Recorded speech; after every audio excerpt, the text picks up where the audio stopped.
Hello friends, आज हम आप लोगों के समक्ष पेचिस आमातिसार, जिसे आप डिसेंट्री के नाम से जानते हैं, तो इसके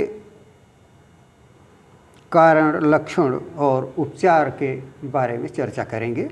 तो आप सबसे पहले ये जान लें कि पेचिस होता कैसे है, इसका कारण क्या है। तो कारण अगर आप जानना चाहें तो बहुत सीधा सा कारण है, खान पान दोष युक्त होना। आपके खान पान में अगर कोई कमी आई, जैसे आप कभी सुबह भोजन कर लिए, कभी शाम को भोजन कर रहे हैं, दिन भर वैसे रह गए, फिर भी ऐसी स्थिति में भी आपको पेचिस होने की संभावना, अपचन की संभावना हो सकती है। ज़्यादा भूखा रहना, ज़्यादा देर तक न खाना, वो भी गैस का कारण बनता है। इससे भी आपके पेट में गैस बहुत ज़्यादा बनता है, और जो गैस बनेगा तो आपको अपचन होगा। आप जो खाएंगे वो डाइजेस्ट नहीं होगा, पचेगा नहीं आपका। और मान लीजिए आप बादी भोजन कर लिए, चावल का सेवन अधिक किए, या बादी सामान कटहल है, कुम्हड़ा है, घुइयाँ है आदि, अगर आप बादी सामान का सेवन कर लेते हैं, फिर भी आपको कब्ज हो जाएगा, कॉन्स्टिपेशन हो जाएगा। जब भी आपको कॉन्स्टिपेशन होगा तो स्वाभाविक है कि आपका पाचन जो है वो विकृत हो जाएगा। पाचन विकृत होने का मतलब कि पेट आपका साफ नहीं होगा। पेट नहीं साफ होगा तो आपके पेट में आंव जो है इकट्ठा होने लगेगा। तो पहले आंव जो होता है वो सफ़ेद आंव के रूप में होता है, और जब वो असाध्य हो जाता है तो फिर वो खूनी हो जाता है, ब्लड आने लगता है। आपके लैट्रिन के साथ, लैट्रिन के आगे, पहले और बाद में भी ब्लड आ जाता है। लैट्रिन के साथ भी स्टार्टिंग में आ जाता है, शुरुआत में। तो ये सब बहुत सामान्य सी बात है, कोई बहुत बड़ी बात नहीं है। तो आप अनुभव करते ही हैं प्रायः। तो और लक्षण में भी आप यही जान लीजिए कि पेचिस का लक्षण क्या है। लक्षण यही है कि आपको बार बार लैट्रिन जाना पड़ेगा। सामान्यतः 1 बार या 2 बार या 3 बार तक लैट्रिन जाना कोई अस्वाभाविक चीज़ नहीं है। इतना अगर जाना पड़ जाता है बाय द वे, तो इससे घबराने की कोई बात नहीं है। अगर आपको बार बार जाना पड़ जाता है, पेट में दर्द भी महसूस होता है, फिर तो आप पेचिस के शिकार हो चुके हैं। और 2-4 बार जब आप जाएंगे, इसके बाद तब वो सफ़ेद आंव थोड़ा थोड़ा निकलना शुरू होगा, बहुत आहिस्ता आहिस्ता दिखेगा, और जब थोड़ा सा निकल जाएगा तो आपको आराम मिल जाएगा। तो इस तरह ये बहुत ही कष्टदायक बीमारी होती है। तो आज हम इससे बचने के लिए कुछ महत्वपूर्ण उपचार बताएंगे।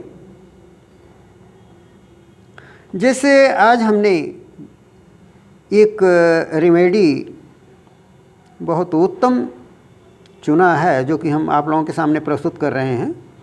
इसमें है सूखा पुदीना और अजवाइन। मेन घटक इसके यही है। सूखा पुदीना, जैसे पुदीना तो आप जानते ही हैं, ये कोई आश्चर्यजनक चीज़ तो नहीं है। ये आप देख रहे हैं, यही है पुदीना। ये तो आप प्रायः लगभग सबके घर पर ये तैयार हो जाता है, लोग तैयार कर लेते हैं। पानी जहाँ गिरता हो वहाँ आप लगा दीजिए। इसकी डाली लगती है, डाली ले जाके लगा दीजिए, तुरंत लग जाएगा ये। तो इसकी पत्ती को काट के आप सुखवा लीजिए। वैसे आपको सूखा पुदीना मार्केट में भी मिल जाएगा तत्काल, अगर आप को ज़रूरत है, आवश्यकता है। फिर तो आप कहाँ सुखाएंगे? आपको मार्केट में आपको जड़ी बूटी की दुकान पर सूखा पुदीना मिल जाएगा। तो इसमें सूखा पुदीना और अजवाइन मेन द्रव्य हैं, मुख्य द्रव्य हैं। दोनों को हम समान मात्रा में ले लेते हैं। सूखा पुदीना और अजवाइन दोनों को समान मात्रा में लेंगे, उसका हम चूर्ण बना लेंगे। और इसके बाद हमें क्या करना है कि उसमें थोड़ा सा 1 चुटकी सेंधा नमक आप डाल दीजिए और 2 बड़ी इलायची के दाने आप डाल दीजिए। तो इसका आप चूर्ण बना डालिए, सबका मिला के चूर्ण बना लीजिए। और इस चूर्ण की मात्रा आप जो सेवन करेंगे वो लगभग आधा चम्मच आप सेवन करेंगे एक बार में। और वो भी आप दिन में 2 बार या 3 बार भी सेवन कर सकते हैं, कोई दुष्प्रभाव वाली चीज़ नहीं है। जैसा आपका प्रॉब्लम हो उस हिसाब से आप सेवन कीजिए। और इसे आप ताज़े पानी से लीजिए। तो आपको क्या करना है, सभी चीज़ों का जैसे समान मात्रा में, जैसे आप 10 ग्राम या 50 ग्राम जो भी हो, मान लीजिए 10-10 ग्राम आप लेते हैं, 10 ग्राम पुदीना 10 ग्राम अजवाइन अगर आप ले लिए तो उसमें 2 दाना बड़ी इलायची डाल दीजिए और थोड़ा सा सेंधा नमक बाद में डालिएगा।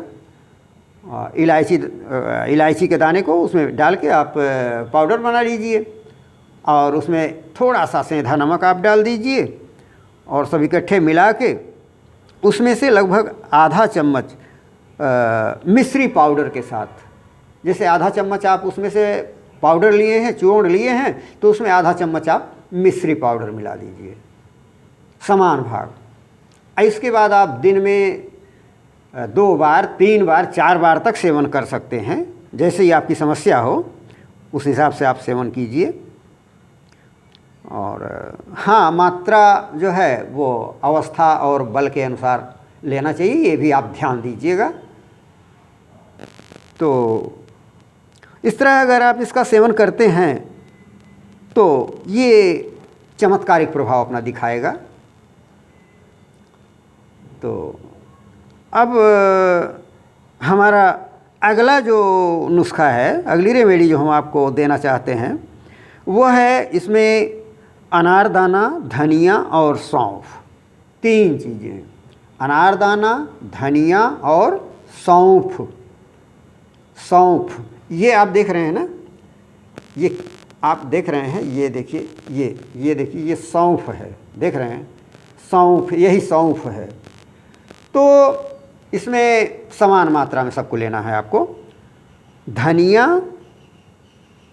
अनारदाना और सौंफ। मान लीजिए आप तीनों को बराबर ले लेते हैं, 100-100 ग्राम। तो आप 100-100 ग्राम तीनों ले लीजिए। अनारदाना सूखा हुआ आपको जड़ी बूटी की दुकान पर मिल जाएगा, तत्काल आप नहीं सूखा पाएंगे। वैसे आप पहले से सुखा के रख लें तो और अच्छी बात है, नहीं है तो फिर आपको मिल जाएगा। तो इस तरह आप अनारदाना, धनिया और सौंफ समान मात्रा में 100-100 ग्राम आप ले लीजिए, उसका आप चूर्ण बना लीजिए। उसमें से 1-1 चम्मच चूर्ण दिन में, इसे भी 3-4 बार आप ले सकते हैं। और हाँ, इसे आप मट्ठे के साथ लें या ताज़े पानी के साथ। अगर मट्ठा नहीं उपलब्ध है मौके पर तो आप ताज़े पानी से ले लीजिए। वर्क इसका वही रहेगा, काम वही रहेगा। थोड़ा अनुपान अलग हो जाने से काम कुछ अधिक तो हो ही जाता है, प्रभाव कुछ अधिक हो जाता है, लेकिन मट्ठा अगर सुलभ नहीं है तो आप ताज़े पानी से लीजिए। तो इस तरह ये भी बहुत चमत्कारिक नुस्खा मैं बता रहा हूँ, इसका भी उपयोग आप अवश्य कीजिए और इसका लाभ उठाइए। तो अब हम कुछ अन्य नुस्खों के बारे में आपको बताएंगे। जैसे आप जामुन जानते हैं, जामुन के पेड़ की छाल आप ले लीजिए, उसको सुखा लीजिए, सुखा के पाउडर बना लीजिए। और 1 चम्मच या 2 चम्मच पाउडर ले लीजिए और 1 गिलास पानी में पकाइए। आधा गिलास जब रह जाए तो उसमें थोड़ी सी मिश्री या शहद मिला के आप सुबह खाली पेट ले लीजिए। दिन में आप 2-3 बार तक ले सकते हैं। ये भी बहुत चमत्कारिक असर दिखाता है अपना। तो इसमें आपका क्या जाता है, इसको आप करके देखिए। ये योग जो मैं बता रहा हूँ ये अनुभविक योग हैं। और सफ़ेद राल मिलता है मार्केट में, आपको जड़ी बूटी की दुकान पर आराम से मिल जाएगा। सफ़ेद राल वो होता है, बहुत हल्का होता है वज़न में, थोड़ा ये आपका मटमैला कलर का, एकदम दूधिया सफ़ेद नहीं होता है, ये मटमैले कलर में होता है। तो आप सफ़ेद राल ले लीजिए, उसका आप पाउडर बना दीजिए और उसमें समान भाग मिश्री आप मिला दीजिए। ध्यान रहे मिश्री जो आप लें धागे वाली मिश्री, जो चक्के वाली, बड़े चक्के वाली मिश्री आती है, उसको आप लीजिएगा तो ज़्यादा उत्तम होता है। वो नहीं मिलता है तो मौके पर छोटे दाने वाला ही ले सकते हैं, लेकिन अगर जहाँ तक संभव हो अगर मिल जाए तो वही बड़े दाने वाली ही आप प्रयोग करें तो अति उत्तम होगा। तो इसको आपको कैसे लेना है, कितना लेना है, ये आप समझ लीजिए। तो सफ़ेद राल का चूर्ण और मिश्री दोनों समान मात्रा में लेकर आप चूर्ण बना लीजिए, पाउडर बना लीजिए, एक साथ मिला के रख दीजिए। 1 ग्राम की मात्रा में ताज़े पानी के साथ आप इसे लीजिए, बहुत उत्तम प्रभाव आपको दिखेगा। ये कई रोगों पर काम करेगा, ये बवासीर पर भी काम करता है। इसको अगर आप लेंगे तो एक ही रोग नहीं, एक ही बीमारी नहीं, ये आपकी कई बीमारियां ख़त्म करेगा। तो हमारा ये लक्ष्य है कि आप इससे लाभ उठाएं और अपने साथियों में भी शेयर करें, और अगर आप पहली बार देख रहे हैं तो इसे सब्सक्राइब और लाइक भी अवश्य कर दें। बस आज यहीं तक, अगले वीडियो में पुनः हम आपके साथ एक नए उत्तम औषधि के साथ उपस्थित होंगे। धन्यवाद।